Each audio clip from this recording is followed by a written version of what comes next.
You are watching KEVU 25 News Now at 10. Good evening and thank you for joining us. I'm Amaya Norman. And I'm Trenton Whiting. Well, right off the top here, let's go ahead and check in with Trey Mining so he can give us a first look at the forecast and that winter storm that's going to hit the crossroads overnight. Trey? Ooh, it's mighty chilly out there. Tell you what, temperatures right at freezing in Victoria and currently continuing to drop as we see the temperatures continue to drop throughout the rest of the night. Well into the 20s by the time we wake up early tomorrow morning.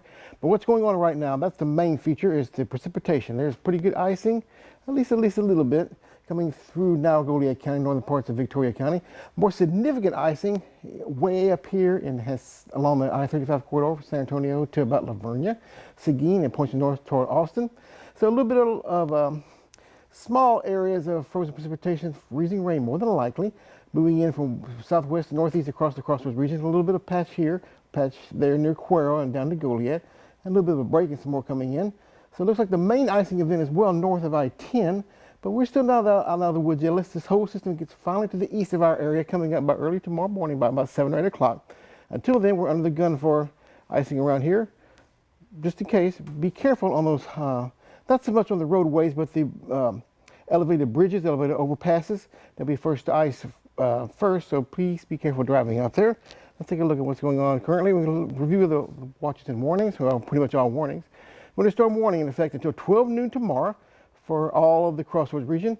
And then so winter weather advisory along the immediate coastline from about Matagorda Bay up there toward Galveston, points to northeast from there.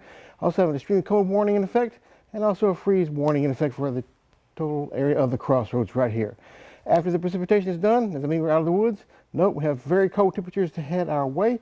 Coming for the next couple of days, we'll tell you about that and what you need to know all in weather a little bit later on. Back to you guys. Thank you, Trey. As we watch the winter storm crawl closer to the crossroads, Victoria County is preparing for potential dangerous weather. Temperatures drop with water freezing and creating hazardous driving conditions. Here's more.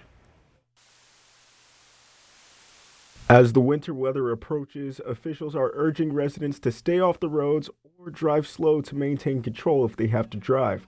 Victoria County is preparing its bridges with sand to help tires grip the road during these icy conditions. Even before the ice comes, officials have been concerned about the slick and wet conditions from earlier rains. The Jackson County Office of Emergency Management reports a wreck on Highway 59 Saturday afternoon that could have been due to the slick conditions. Those may only get worse as the night continues. This map from TexasDrive.org shows how North and East Texas have already been slammed by winter weather as the line of icy conditions slowly crosses through central Texas and toward the coast.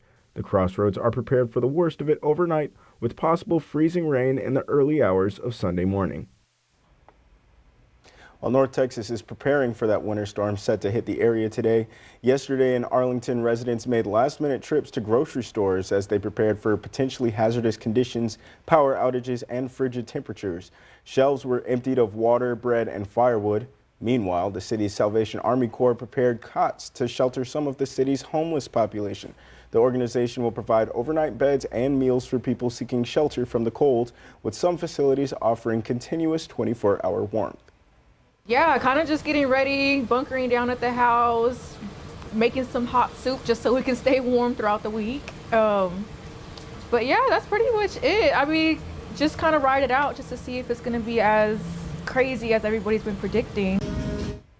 City officials said public libraries and recreation centers will also serve as daytime warming locations during their regular operating hours. Texas authorities arrested an alleged murder suspect after a shootout with police on Friday. Corpus Christi police said 2 of their officers were shot during a traffic stop with the suspect. One officer was in critical condition while the other one was stable. The police chief said a 3rd officer was injured by a shrapnel. The 37-year-old man was arrested in connections to an earlier shooting that left 1 person dead. An investigation is ongoing. Now, for the second time, federal agents are involved in a deadly shooting on the streets of Minneapolis. A 37-year-old man shot multiple times. Federal and local officials are giving very different accounts of what happened. We must warn you, the video you are about to see may be disturbing. ABC's Johnny Fernandez has more. Video of a fatal shooting by a federal Border Patrol officer in Minneapolis Saturday morning is getting reviewed. Officers were preparing to confront another man who they say is in the U.S. illegally, says Border Patrol Commander-at-Large Greg Bovino. During this operation, an individual approached U.S. Border Patrol agents with a semi-automatic handgun. Then, the agents attempted to disarm the individual, but he violently resisted. Fearing for his life and the lives and safety of fellow officers, a Border Patrol agent fired defensive shots. The Minneapolis police chief says the man was white, 37, a legal gun owner with a permit to carry, and an American citizen with no criminal record. Minneapolis police say they don't have details of what happened leading up to the shooting. We urge everyone to remain peaceful. We recognize that there is a lot of anger and a lot of questions around what has happened, but we need people to remain peaceful. President Trump is defending the shooting. Chuck Sievertson, ABC News, New York. A man was taken into custody after crashing through the front doors and into the Delta airline check-in area at the Detroit Metro Airport Friday. This video captures the moment immediately afterwards. You can see the apparent driver outside of the vehicle with his hands up in the air as the police approached him. The driver and the officers are seen speaking, but it's unclear what it said. But then people begin to shout intensely and several officers are seen running and piling on top of someone. A person is then seen in handcuffs and being escorted away by officers. Police have not identified the suspect. Now, this massive winter storm is wreaking havoc on air travel. As of noon Eastern Saturday, more than 11,000 flights have been canceled in the U.S. between Saturday and Monday.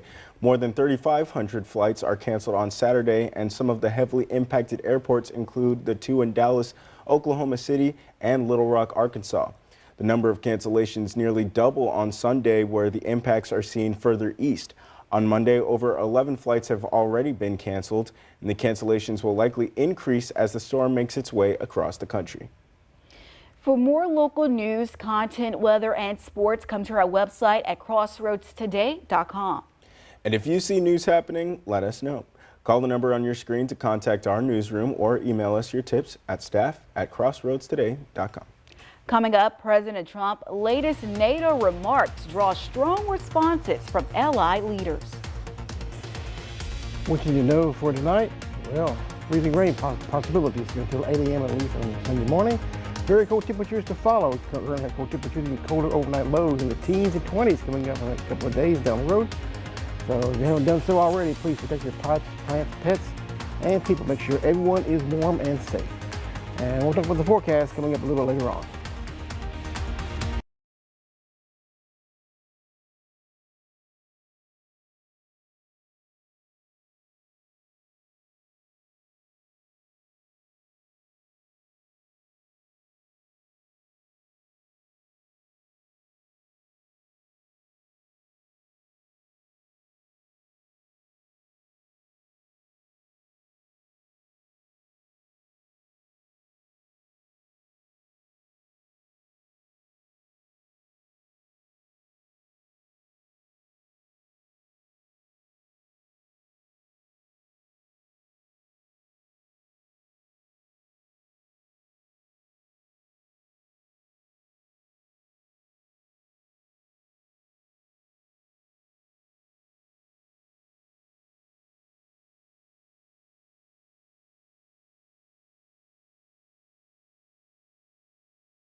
Now to President Trump's latest remarks on NATO as allied leaders denounce his comments. ABC News senior White House correspondent Selena Wang has the latest.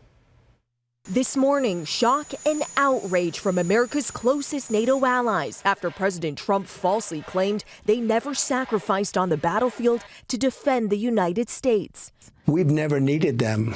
We have never really asked anything of them. You know, they'll say they sent some troops to Afghanistan or this or that. And they did. They stayed a little back, a little off the front lines. The only time NATO countries have been called to defend one of their own was when the U.S. asked for help after 9/11. British Prime Minister Keir Starmer blasting Trump's comments. Let me start by paying tribute to the 457 of our armed services who lost their lives in Afghanistan. I consider President Trump's remarks to be insulting and frankly appalling. And a rare statement from Prince Harry, who served 2 tours of duty in Afghanistan. Thousands of lives were changed forever, he wrote. Mothers and fathers buried sons and daughters. Children were left without a parent. Families are left carrying the cost. Those sacrifices deserve to be spoken about truthfully and with respect. Retired Corporal Bruce Moncourt was among the 40,000 Canadian troops who fought alongside the U.S. I know 13 people that were killed in Afghanistan fighting. I know another 13 that have killed themselves from their time fighting there. Moncourt, who suffered a brain injury in Afghanistan, says he's enraged by the president's comments. It comes as Europe is still on edge over Trump's threats to take over Greenland, though he's now taken military force off the table. And amid concerns that Trump's fixation on the Arctic territory has distracted from efforts to end the war in Ukraine. Today, officials from Russia, Ukraine, and the U.S. meeting for a second day of talks in Abu Dhabi. All 3 countries together for the first time since the war began nearly 4 years ago. Overnight, Ukraine's President Zelensky says it's still too early to draw a conclusion from Friday's trilateral talks. This as relentless Russian airstrikes continue, Russia carrying out a massive aerial assault overnight in Kyiv and other regions. A toddler in Minneapolis was taken into ICE custody with her father and was flown to Texas despite a court order requiring her immediate release. A Department of Homeland Security spokesperson says the 2-year-old and her father, Elvis Tipan Echeverria, were initially being held at a federal facility in Minneapolis on Thursday. DHS says their vehicle was pursued in a, quote, targeted enforcement operation. DHS claims the agents tried to give the child to her mother, but the mother refused. But according to an affidavit from the family's attorney, the father tried to bring the child to her, but the agents would not allow it. The family's attorney says they were flown to Texas despite a judge issuing an order preventing their relocation, and the 2-year-old was returned to her mother on Friday. The attorney also says Tipan Echeverria remains in custody. Court documents show the father and toddler are citizens of Ecuador, and the child has a pending asylum application. Childcare costs are putting a huge strain on American families. New data shows that caring for an infant and a 4-year-old can top $28,000 a year. Federal guidelines say childcare is only affordable if it's less than 7% of a family's income, meaning a family would need to earn over $400,000 to meet that standard. Most 2-child households earn about $145,000, far below what experts say is needed to comfortably afford care. Trump made the threat Saturday, saying the tariffs would happen if Canada were to make a trade deal with China. Trump's latest threat is a turnaround from comments he made last week when he said it would be good for Prime Minister Mark Carney to get a deal with China. Earlier this month, Carney met with China's president, where they formed a strategic partnership. The White House has not clarified what would be classified as a deal, nor when, if any new tariffs would take effect. And a major winter storm is sweeping across the nation, threatening dangerous ice, heavy snow, and bitter cold for millions. States of emergencies are in place. Tens of thousands of flights have been canceled, and travel conditions are worsening rapidly. This morning, that massive 2,000-mile-wide winter storm setting in for more than half the country. A dangerous mix of snow, crippling ice, and frigid temperatures stretching from New Mexico all the way to Maine. 18 states now under emergency declarations, 200 million people under alerts. Here in Texas, the torrential rainfall quickly morphing into a dangerous icy mix. Flash freezing under 25-degree low temperatures overnight, turning roads into ice rinks, shelters filling up. I just can't do it no more. I ain't trying to die. Across the South, a rush to prepare. A swarm of shoppers in grocery aisles stocking up on essentials. Beer, wine, tea, coffee, milk, cereal. I'm not planning on going anywhere. In Tulsa, Oklahoma, food running low at some grocery stores. They're out of eggs. There's no bacon. There's no butter. And in Oklahoma City, where more than 8 inches of snow are expected, plow crews working 12-hour shifts to treat roads. Crews in Dallas strategically placing brine trucks, sand, cones, and spreaders beneath overpasses to quickly respond to trouble spots. Governors across the country delivering a clear warning. This winter storm has the potential to be remarkably dangerous. Millions also bracing for possible power outages. I spent the day preparing for this snow ice storm situation. In Georgia, Natasha Beauclair stocking up on everything from water to supplies, batteries in case of those power outages. That I had flashlights, crank radios, that I had power chargers that were portable for our phone that only required batteries, paper products. If the water goes out as well as the electricity, I'm always like, it is better safe than sorry. And as this storm pushes on, the Northeast from New York to Boston, expecting up to a foot of snow, the heaviest the region has seen in 5 years. Experience our digital streaming service Crossroads Today Plus. Stream our daily newscasts and much more using your connected TV. Just download Crossroads Today Plus on your Roku, Amazon Fire TV, Apple TV, or Android TV. Search Crossroads Today Plus. And we're definitely feeling a little bit of that winter weather system in the Crossroads currently, with cold temperatures and a little bit of freezing rain out there currently. Let's take a review of the day. See, temperatures falling even more. Low temperature 31 degrees and continuing to fall. That's happening right now. High earlier today was 65 degrees, which was near normal, but definitely below normal for a normal low.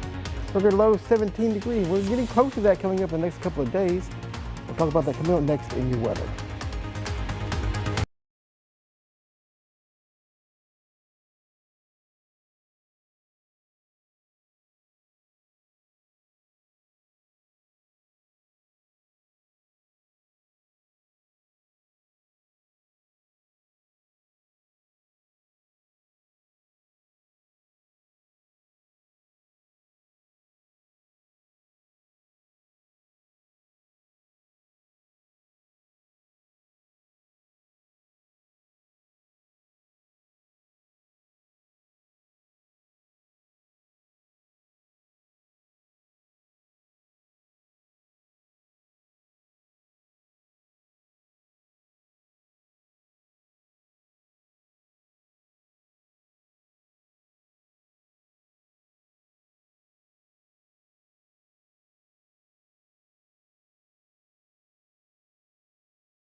Good evening, everyone. Trey Mining here, and let's get right into your weather. It's definitely cold out there, no doubt about it.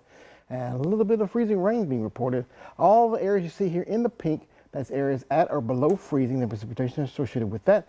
So it could be a little bit of a, more than likely, small little patch of for precipitation north of Victoria along US 77 and 87 near Cuero as well. A little bit of a break. I think some more comes in from southwest to northeast across the Crossroads region.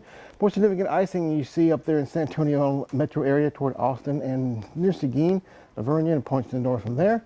Along the coast should be and will be more than likely above freezing, so it'll be all rain from about Palacios southward, Port Lavaca southward as well, but not so in Victoria County. Kind of off and on periods of frozen precipitation, freezing rain coming up for the next several hours until this system begins to move to the east.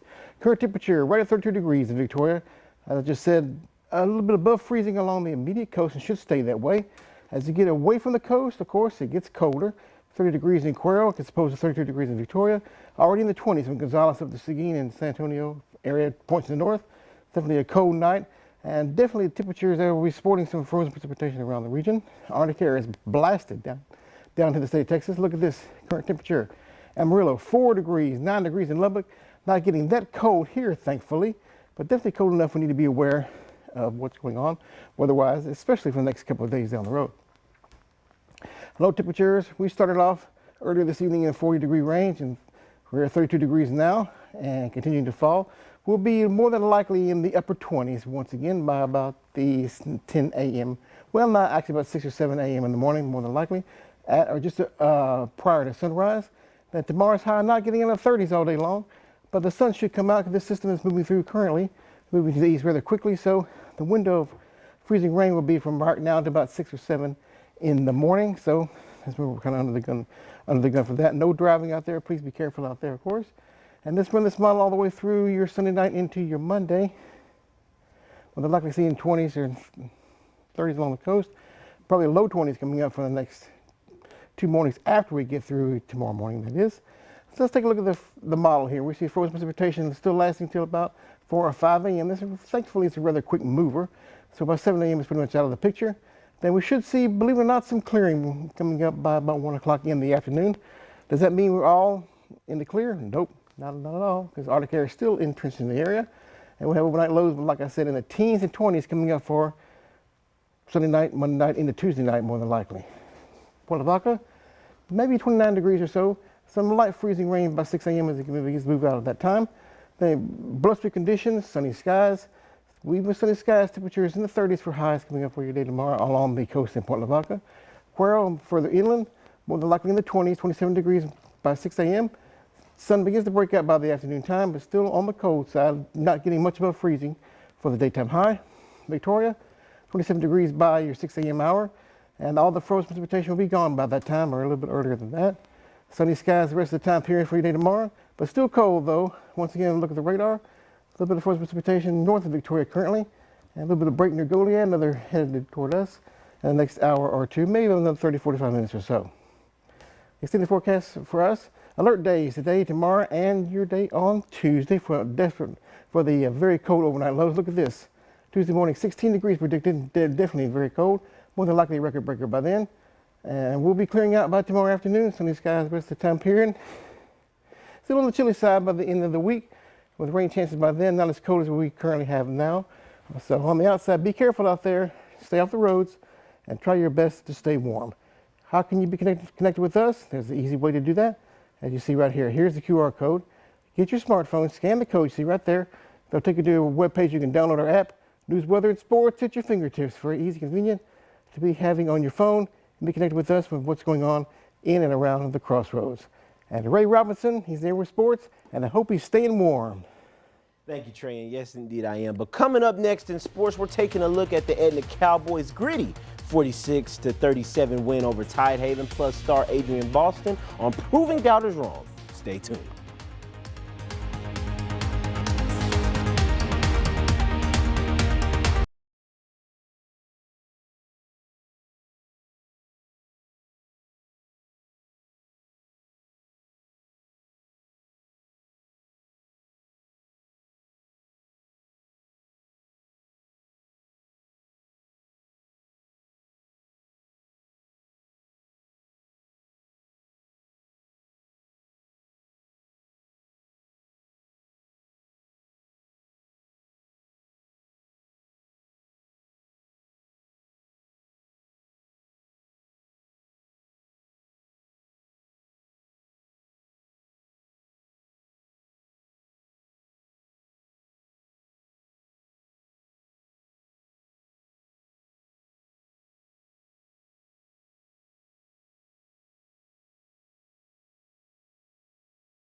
Edna High School is back in the spotlight as one of our top games to cover last night, and they were lighting up the hardwood with some electrifying basketball action. Both the boys and girls teams secured big wins on the home court. The boys are on fire this season, continuing to wrap up their game and show why they're a force to be reckoned with.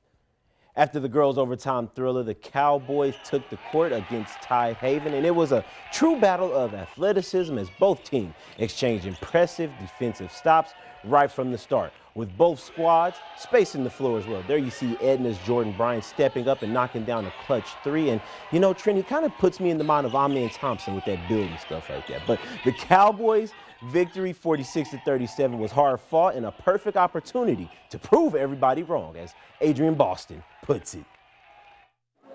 Feeling great, man. We just won, you know, prove people wrong. You know, just get a rebound, box them out, you know, closing out, played a good, hard defense, and, you know, just scoring another in. You know, we just got to stay playing help defense, you know, don't get back cut, you know, and just play. Thanks, Adrian. A promising young talent for the Cowboys. We can expect to see more of him in the coming years for Edna Athletics. And on to the girls. Their overtime game was a tough battle. And as you heard from Coach Durham last night, so let's hear a word from players Mary Jane Ripa and Taryn Turner. I feel like we worked way better as a team than we have in previous games, and we can really take that to playoffs so we can go really far and go further than we went last year. As being a captain, I feel like I had to take control and slow down the team and just go get the win. There was a lot of pressure, but we kept our calm and we kept moving the ball. We kept keeping our heads. We didn't freak out. We didn't turn it over, and that really helped us a lot coming out with the win. Yes, sir. It showed us that when we work together, we can really come together and we can score points, we can play great defense, and that'll lead to... This morning at the Flyer Dome, athletes from across the crossroads gathered to compete in the St. Joe Powerlift Meet. Schools like East, West, St. Joe, Refugio, El Campo, and Luis brought their best, and here are some of the standout results. Victoria West Jayla Gertie took first place in her weight division with an impressive total of 825 pounds. St. Joseph's Emily Mayer Bain captured first place in her weight class with a total of 930 pounds.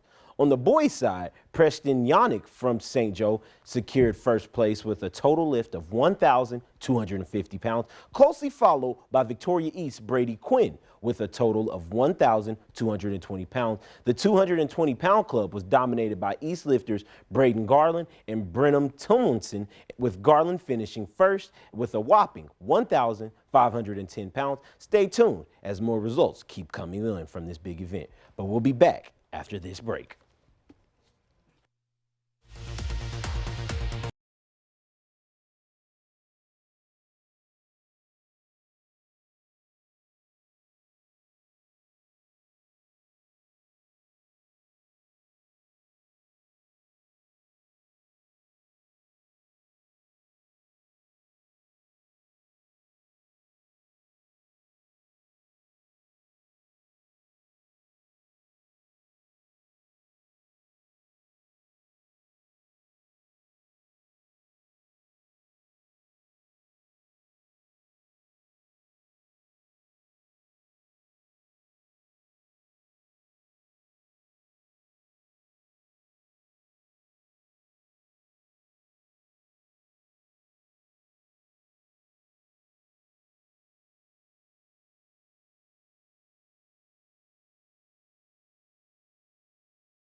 Now let's toss to weather on this important icy day. Very much so. Ooh, it is cold out there and getting colder, I tell you what, and some freezing rain out there currently. Let's take a look at the radar right quickly before we go. Just north of Victoria along 87 and 77, so be careful if you're driving out there. A little patch of Rain coming in and freezing rain with that. So definitely cold temperatures next couple of days, a little bit warmer by next week. Be careful out there, stay dry and